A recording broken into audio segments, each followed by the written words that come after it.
Welcome everybody to a vaguely familiar podcast. My name is Nazar Sayed, and with me, as always, is my brother and partner in crime, Bashaar. And today we are diving deep into a real-time episode. We are reviewing spoilers for Multiverse of Madness. You have been warned. You have been ultimately warned. We're just to jump right into it, man. We'll just jump right into it. Spoiler warnings, heavy spoilers. We're gonna talk about all of the cameos. We're gonna talk about all the plot points, Just cameos? the ending, the plot, everything. However, the madness unravels, we'll be going deep into it. Yeah, I'll fix it up. Don't worry. He was just pointing at my mic, guys. Don't worry about that. So I just wanted to. We watched the movie together, right? Yeah. And we didn't talk about it throughout the whole thing. Obviously, there were some really initial reactions, but we stayed away from discussing it. Give me your thoughts. What did you think about the movie? Initial thoughts out of the theater, and then give me some pros and give me some cons. Right up. So initially, while I was watching the movie, I felt like it was overwhelming. Just the information that they were giving me. Yeah. It was very plot heavy. Very, very. You know how I mentioned Batman. One of the reasons why I thought it was, not as great was because it was over 3 hours long. Okay. This movie, I'm gonna say the opposite thing. It was only 2 hours long. Yeah. And I felt like it needed some more runtime. Oh, really? Properly give the chance for the viewer to absorb the information. Okay. Interesting. There were some points in the movie where I felt like the scene is going smoothly and then there's a rapid cut. Mm-hmm. There were some editing choices like that where I was like, okay, there's definitely more that we haven't seen. This scene seems like it's probably a little bit more drawn out. There's more breathing room that's been taken out. This movie is 2 hours and 10 minutes. It's 2 hours and 2 minutes. Oh, is it 2 hours and 2 minutes? Yeah. Oh, wow. Really? Okay. So it's a 2 hour and 2 minute movie. It comes at the shorter end of the MCU properties. Mm-hmm. No Way Home was 2 hours 45 minutes. Mm-hmm. Endgame, Infinity War. We really used a 2 hour. And I would say all those movies are less complicated in terms of understanding. You came out of the movie really confused. Which I was confused to me while watching it. I was not. Okay, but this is your fault because as I keep saying, I'm a big proponent of IMAX theaters. If you can watch a movie in IMAX theaters, go watch a movie in IMAX theaters, pay the extra $3. The audio is better, the visuals are better, the screen is better. It's a better experience overall. This guy decided to cheap out, save the $3, and we sat in a normal peasant civilian theater and the audio sucked. There was echo in the theater. Tell me what is the expectation? Does everybody in this world who's going to watch this movie, is the expectation that they're going to go and watch it in IMAX? Not everybody can afford IMAX. Hopefully. Not everybody in the world has IMAX theaters. There are some theaters, there are some movies, for example, I would put Christopher Nolan in that category, where he makes movies for an IMAX theater. Would you agree?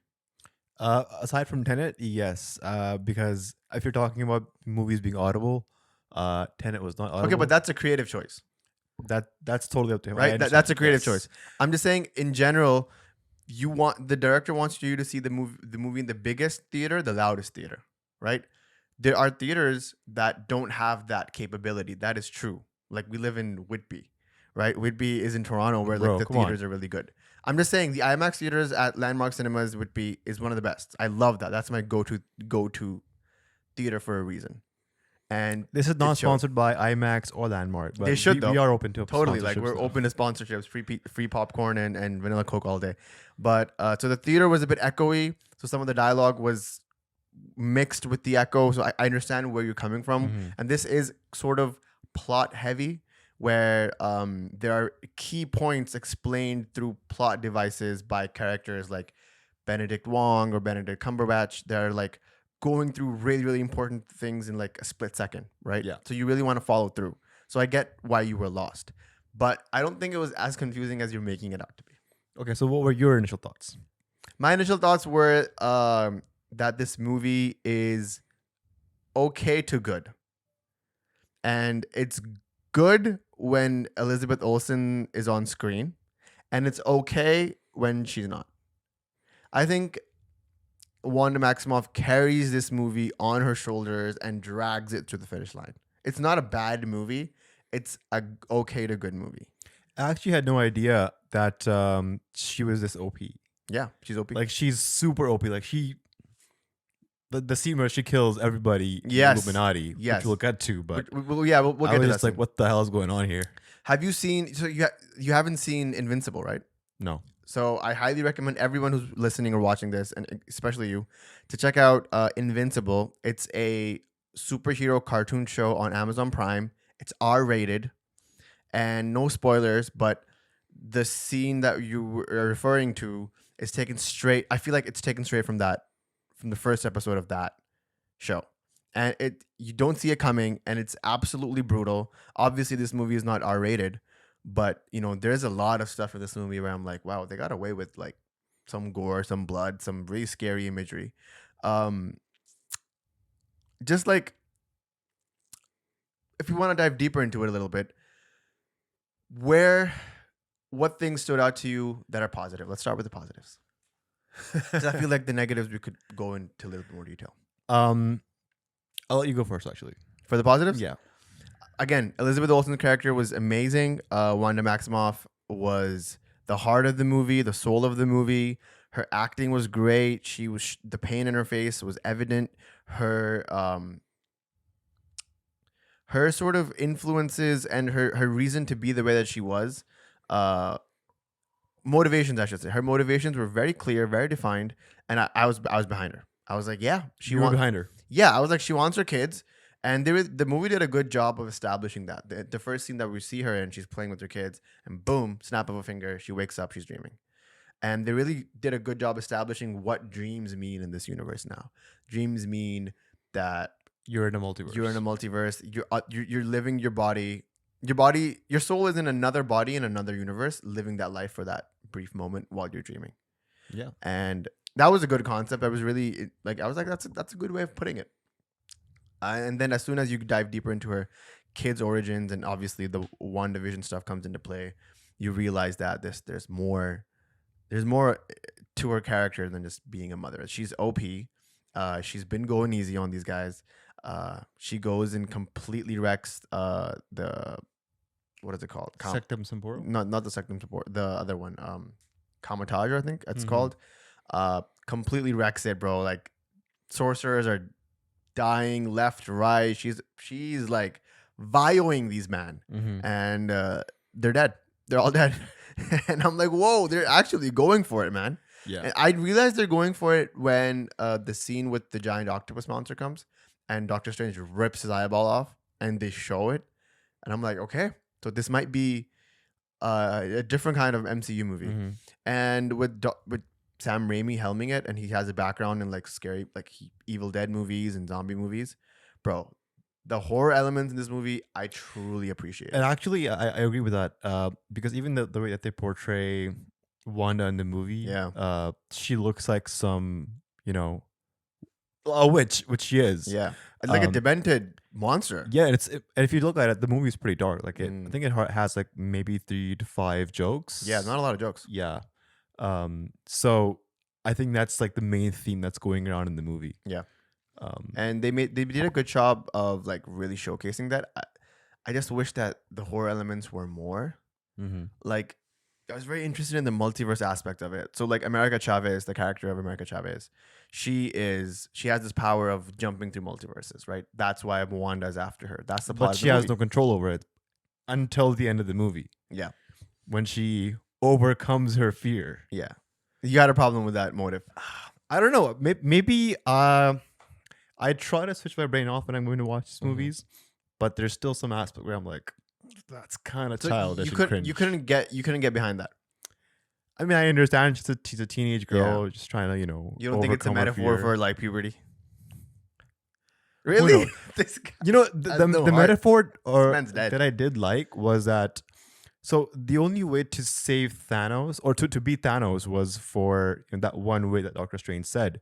And a part of that one way encompassed him letting go of Christine, right? So because he let go of Christine, he was able to save the universe, his universe, all the other universes. But in this case, Wanda is not able to let go of her kids. Yeah. And because of that, she's putting at risk not only her universe but all the other universes involved, wreaking havoc. wreaking havoc. There was this one instance where the universe that Doctor Strange finds himself in with the Illuminati. We should talk about that. That was a huge reveal. Yeah. The Illuminati reveal like got me up. I was like, yo, this is insane that they're Mhm. actually pulling through with this. We get Bolt, we get Captain Britain, I think she's called. Peggy Carter as Captain Carter. We get a different, basically superhuman than Chris Evans' is Captain America. We don't get Steve Rogers here. We get a different Captain Marvel. We get Bolt, yeah, and then we get Reed Richards, who is our favorite. Freaking forgetting his name. Krasinski, man. What's his John first name? Krasinski. John Krasinski. Shit, wearing a You're mirror wearing shirt. John shirt. Holy crap, that was embarrassing. John Krasinski as Reed Richards. We get him, and that moment was like, because I'm surprised you weren't following this. As soon as the first A Quiet Place came out, everybody was like, "We have our Sue Richards, we have our Reed Richards. We want these to be the Fantastic Four. These two need to helm the Fantastic Four."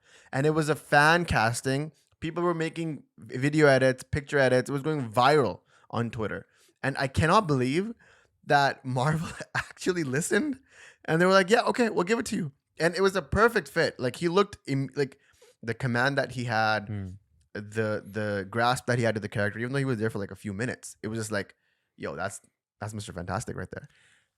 I was more like, oh, that's Jim from The Office. You're what 6'3", and you have a body. What was that burn that Michael Scott? I know you're like 6'10". Yeah, and With you a have the body body of of Gumby or something. Yeah, That's what I I was like, when is he gonna give the look to the camera? Yeah, you know? I mean, the salt and pepper beard, salt and pepper hair. I was on board with that. Mhm. And then the moment that I feel like every MCU fan was waiting for, they introduce Professor X, Mhm. Charles Xavier, and he does the thing with the mind, and he goes into like Wanda's head, and he tries to get out the Wanda that she's controlling, and I was like, whoa, bro, this is it. This is the integration of the X-Men. This is the Disney Fox deal finally coming through. This is what everybody's been waiting for, because there was a lot of theories of, oh, do the X-Men exist in this universe? Did Wanda kill them off?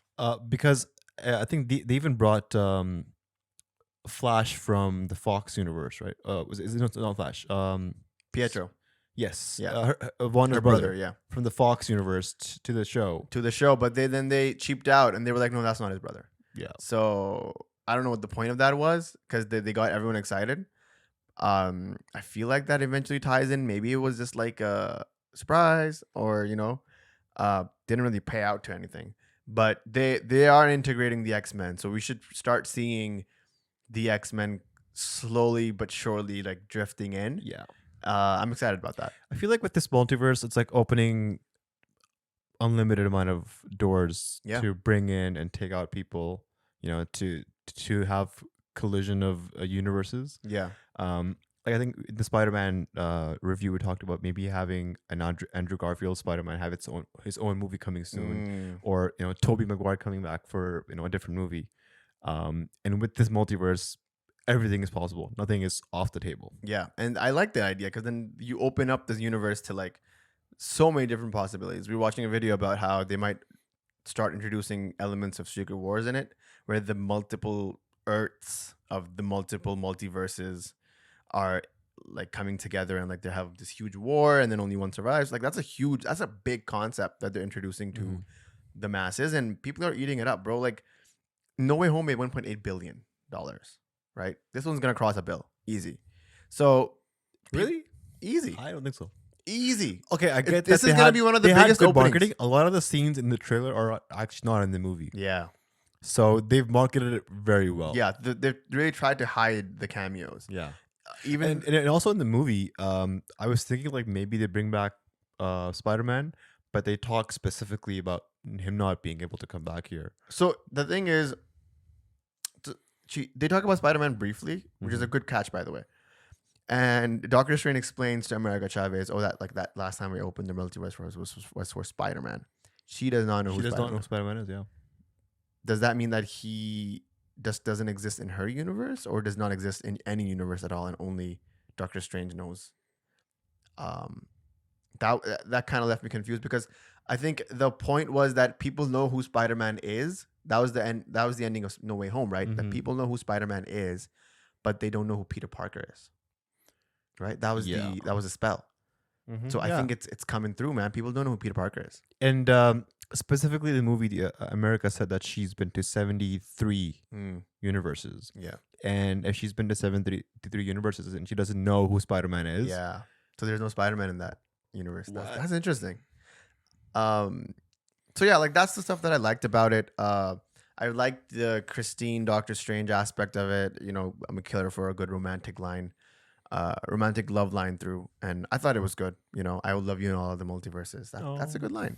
Shout out to the watch. I think it was a Jaguar Culture or something like that. It was a French watch or Swiss watch.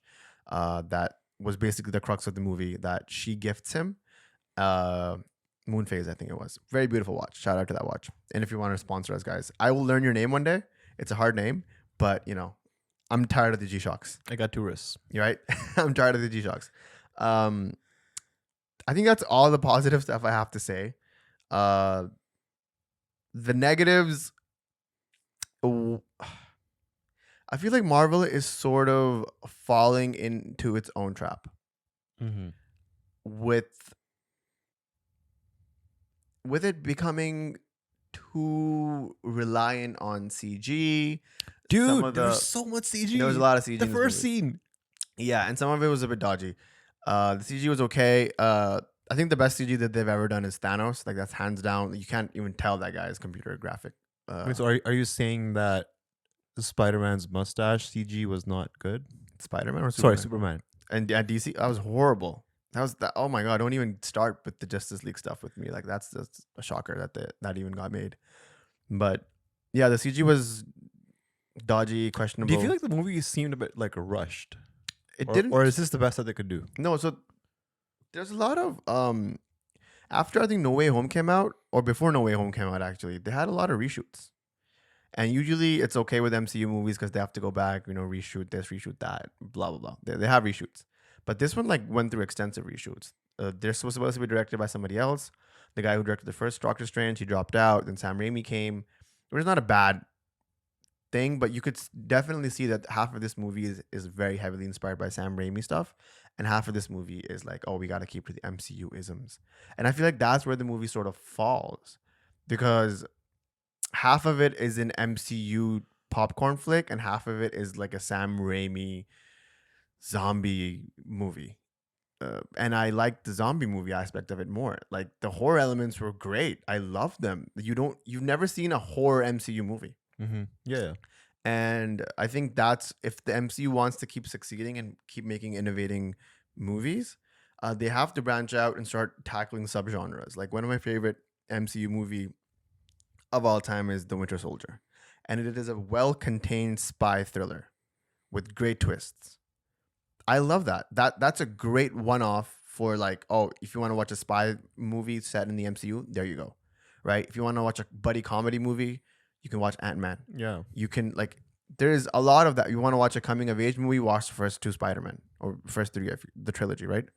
So they have subgenres in the MCU that really flourish, but then you have to believe in the director and give him creative control.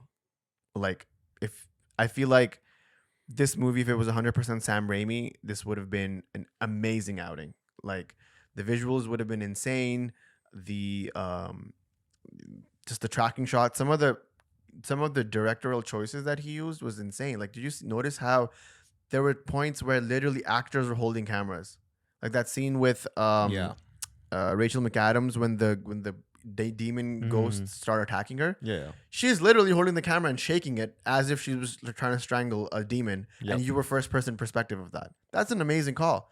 That scene where one of the last scenes of the movie where Doctor Strange is fixing his watch because the dial was cracked, and he changes the dial.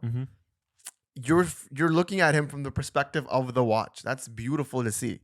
I loved shots like that. choices like that were great. The score was amazing. There was a whole battle where they throw symphonies at each other, Yeah. and you can hear the symphonies as they're like that's great. I wanted more of that. I wanted more of Wanda. I wanted more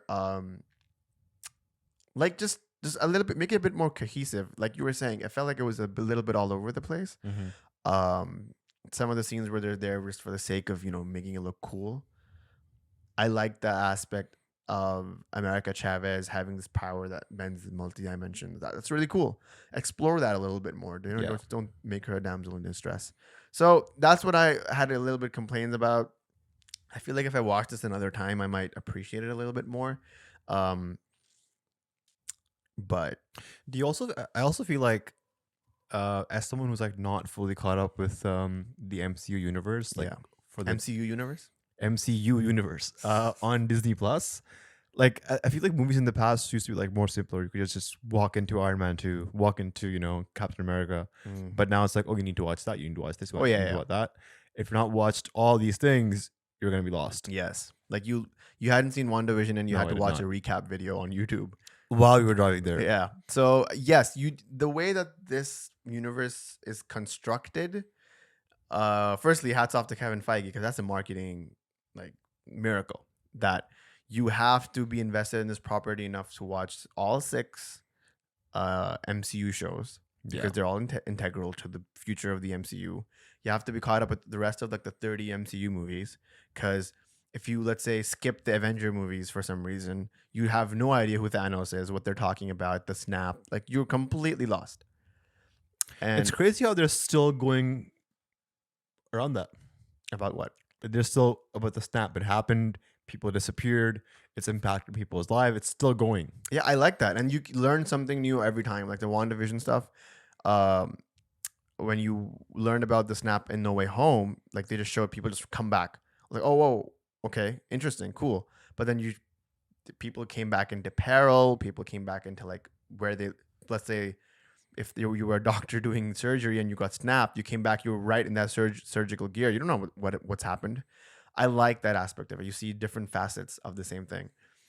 But yeah, what were the cons for you? Yeah. Starting with the movie, like when the movie started, the CGI, It was dodgy. it was like, Come on, MCU. on, Come you on. know. We get it's not like an Avengers movie, but you gotta throw in the dough for that. Yeah. So that, and I just felt like, But at the same time, I want to give them props. The zombie Strange looked great. yeah, I thought that was a really good use of, like, you couldn't tell that was CG. But the first octopus monster was like not it. yeah. I mean, I like the Doctor Strange scenes. They were good. And then, who's the Wong, right? Yeah. I felt like he should have had some more powers. Like, this guy's like the supreme. Yeah, Sorcerer Supreme. I mean, He's like being tied up like for half of the movie. I mean, yeah, but they also like established the fact that Wanda's OP and she literally killed the entire, like, you know, all the sorcerers on whatever the place is called. I forget the name. So he's kind of like helpless. Like, what is he supposed to do? What did you want him to do? She's OP. Like, she could almost kill Thanos.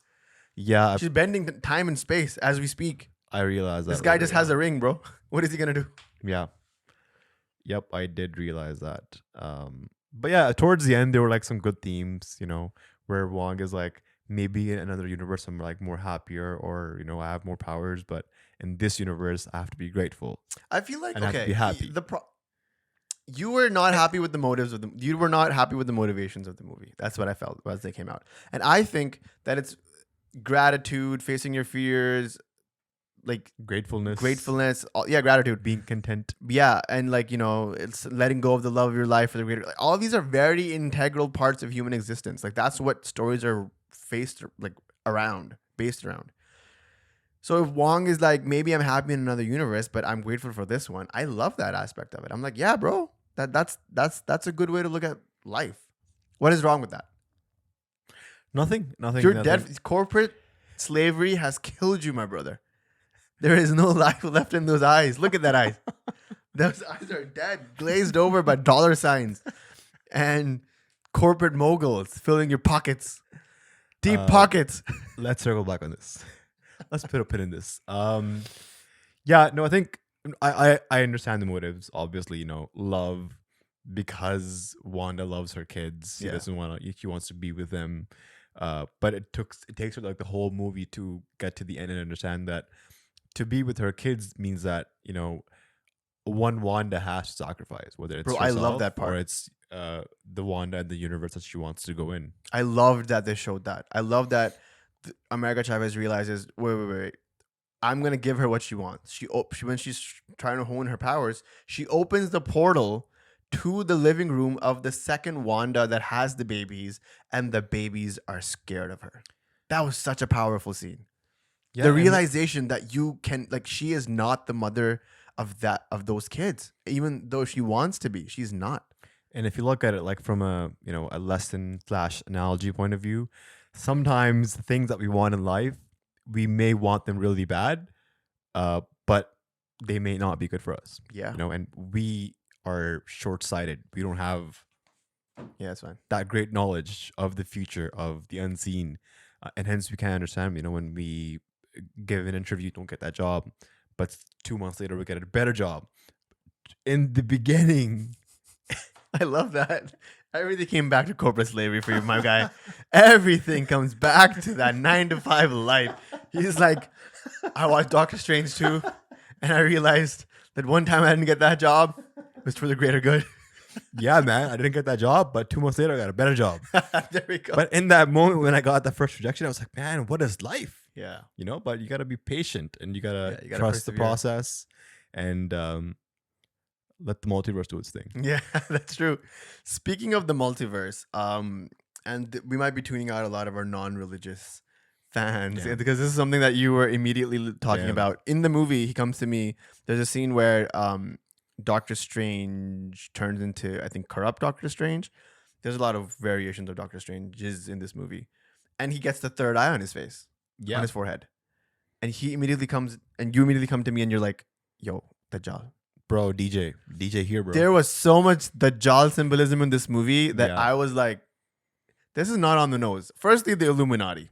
We're making that normal now? And then in the movie, he's doing like the sign. Yeah, so Not the rock on Bashaar sign, turned but into the like thumb inside. Bashaar turned If into you're like hearing this. those mid 2000s Eminem videos where he's like they're breaking down 3 a.m. and he's like, yo, he said he sold his soul to the devil, yo. Marshall, he just came back. He wants to tell you the truth. I mean, Doctor Strange is giving life to the dead. He's doing crazy things.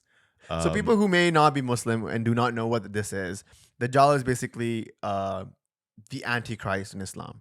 And he has certain things that are specific to him, the way he looks. Like one of his eyes, he has only one eye that's working, the other one does not work. So that's why the third eye was very important.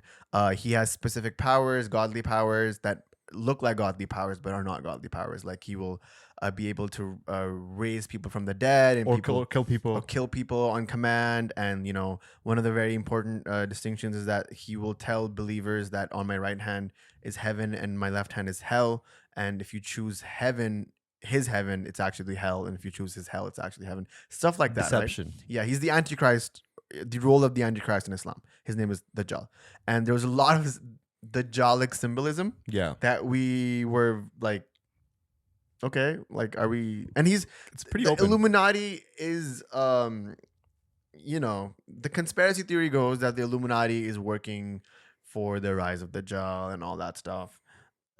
So just seeing the Illuminati in the Marvel universe come in, which was cool, at the same time a bit jarring, and then tying that with a lot of the Dajjal symbolisms, the third eye, lots of triangles, shapes, raising people from the dead, multiverse, dream walking, all that stuff. It was just like, okay, it's getting a bit real. Yeah, absolutely. What But scared you about that? Because you seemed very horrified. This guy's like dropped his popcorn. He was like, bro, the Dajjal is here. I cannot keep munching on butter popcorn. I don't know. It's just also about like the soul, right? Mhm. So when we sleep, we're like partly dead, Yeah. right? And our souls do travel somewhere. Mhm. And that was That's- also like a concept in the movie where when you sleep, you dream, but it's actually you sleeping, yes, in this world, but in another world, you're alive and your soul has traveled to a different body that's in a different version of yourself in a different universe. And Can I tell you that's often what I feel as well. Like when we dream, some dreams are so realistic. You're like, Mm. man, It's like that quote from Inception is like, dreams feel real while we're in them. It's only when you wake up that you realize that something was actually strange. Yeah. And the first time that I heard about that concept, that maybe your body, because in Islam, the concept is that when you sleep, you're half dead. So when you're half dead, your soul has the chance to escape your body, roam around, and when you wake up, it comes back. It's a lot of religious mythical stuff going on in this movie.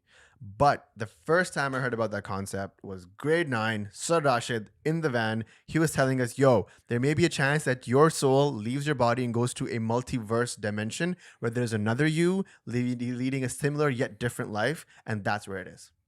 And Who I was knows? like, Sir Rashid. Who knows? Because if you look at But it, now right, I'm like, yo, I don't know if anyone's seen like a dead person, but a dead body, you mean? yeah, a dead body, like a dead body is like perfectly fine, Yeah. right? The only thing that's not there, it's the soul, Yeah. right? So without a soul, we're just bodies. And I think Yeah. Empty. the concept in Islam is vessels. that all we are just our souls. Like our souls are inhabiting our bodies. Yeah. They're the body is a vessel and the soul is the life that gives the vessel purpose. Exactly. So, And that was also prevalent in the movie Soul, right? oh yeah, When the guy falls into the gutter, he dies, and it's just his soul that's going everywhere. yeah, his body So is just dead. That That's was true. that was also like kind of like a religious concept. Yeah, Soul had a lot of those interdimensional what happens after we're dead concepts, and one of the best movies I've seen in a while. Great Soul. movie, great movie. But yeah, the Dajjal symbolism kind of it took me out of the movie and put a little bit of fear in my heart, which at the end of the movie, Rachel McAdams tells Doctor Strange, or Christine tells Doctor Strange, like, face your fears, and I'm like, is this pro Dajjal or like what is she telling us? Like, we're gonna fight this together, and like, let's talk about the ending of the movie. Yeah. So in the end, Doctor Strange fixes everything. He's back into his own dimension. Yeah. And right at the end of the movie, he hears like he's walking down the street and he hears loud noises, and then the scene cuts to his face and a third eye pops out. yeah, Corrupt Strange is back. Yeah. But so I was watching a review and they said that this is maybe indicating that he has controlled his evil side. Mm-hmm. And that's just an indication to show that maybe in the future, when Doctor Strange does return, because the movie did say in the end that he's going to return. Yeah. So there's going to be a sequel. That we might see a controlled Doctor Strange controlling his evil side. Yeah, that's an interesting way to look at it. The one thing that I know for sure is that Benedict Cumberbatch has come out and said like he needs a break. He's Don't we all? He's done too many Strange movies and too many Marvel movies for a while. He's gonna take a few months off at least. That's what Andrew Garfield also said. He had a wild year last year, so he's taking some time off. So these movies do take a toll on the actors, man. Like, Yeah. it's no joke. The post-credit scenes, like you said, you mentioned one of them. The other one was completely useless. Don't stay for the second one. It's stupid. not. It's a The prank. first one was okay. We saw Charlize Theron for the first time in the MCU, so that was interesting. Overall, man, it was a good time. It was a good time at the theaters. People will probably be disappointed when they walk out because No Way Home has probably spoiled all expectations. Like, No Way Home over delivered so much that this movie, if you have there were expectations of Tom Cruise showing up as a variant of Iron Man. These? Bro, what side of the internet are you on? I'm not on that side. You're on the dark web. That's not the dark web, bro. That's the light web. The dark web is what you're at. I don't know what you're doing. But the internet was basically talking about, like, there was a lot of theories. I listen to a lot of John Campea. Like, Wow. that's my thing. So, like, when I'm going to or fro for somewhere, I put on a Campea video. It's 15-17 minutes long. 10 minutes to 15 minutes is my gym ride to the gym. So I listen to stuff like that. So that's how I stay connected. But a lot of that fandom was talking about variations in different variants in the MCU. Tom Cruise was reportedly shortlisted as being Iron Man the first time around, and then went to RDJ. So people were like, maybe he'll come back and he'll be a different variant of Iron Man. That'd be interesting to see. Like how Captain Carter was a different variant of Captain America, and so on and so forth. But that didn't happen. A lot of other weird theories. They were like, are they gonna show Wolverine? Are they gonna show all the X-Men? What is gonna happen? The inclusion of Charles Xavier is insane to me. I don't know how they're gonna incorporate the future events of the X-Men, but Someone said this is like him dying in this movie was like his third on-screen death. as Charles. Yeah, as Charles Xavier. That's true. The first one was X3, and then Logan, and then now. Yeah. But this is definitely a variation because this is not the Charles Xavier. But it was a from cool way to Iron Man. introduce him, though. Yeah, I loved it. Yeah. His entrance was proper. Like, whoa! Like I screamed. Closing thoughts. What would you give this out of 10? Probably a 6.5, 6.75. Yeah, same. Not a 7. 6.5. Soft 7. 6.5. Yeah. I mean, I enjoyed it. The popcorn was good. Vanilla Coke all day. Lots of kooky, weird visuals that I was interested in. A couple of good cheers in the middle when Yeah. you know. When the people came on. cameos were introduced. I would say it was just it was a good time. Like, you'll enjoy it if you're an MCU fan for sure, but you will leave with more questions than answers. Right? That's a good note to end it on. Yeah. If you guys liked what we talked about, please leave a review. If you want to share what you thought about the movie, let us leave know a in the comment. comments. Yeah. Let's get a conversation going in the comments below. If you want to support the channel, like, subscribe, share it with your friends. Consider signing up for our Patreon. We're going to be updating a lot of stuff on that very soon. We hit 1,000 subscribers, so Congrats. And another thank video you about that's coming out soon to as well. everyone who has stuck around this far. Yeah, but thanks for exactly. Yeah. Everyone who's decided. And everyone to who's listen to new, us. we're welcome to the channel. Lots more ideas and stuff to come that Yeah. we want to execute. Yeah. So yeah, stick around. Stick around. My name is Nazar. If you're Dajjaal watching this, please don't hurt us. My brother here is also with me, so we get a pass. We're with you, actually. We'll see you guys in the next podcast, guys. Take it easy. Cheers.